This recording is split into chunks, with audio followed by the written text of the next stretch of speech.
কম্বোডিয়ার প্রাণঘাতী সংঘর্ষের পর থাইল্যান্ড বলেন, এখানে কূটনীতির কোনোই স্থান নেই।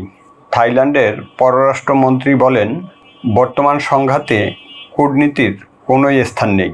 কম্বোডিয়া জানায় যে থাইল্যান্ডের সেনাবাহিনী মঙ্গলবার সকালে সীমান্তবর্তী অঞ্চলে পুনরায় আক্রমণ শুরু করে।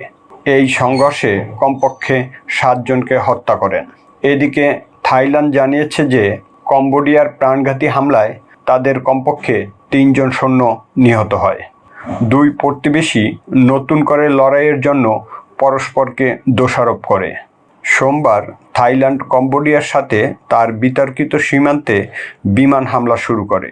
কম্বোডিয়ার প্রধানমন্ত্রী হন মার্টেন থাইল্যান্ডকে সীমান্ত বিরোধ শান্তিপূর্ণভাবে সমাধানের আহ্বান জানান।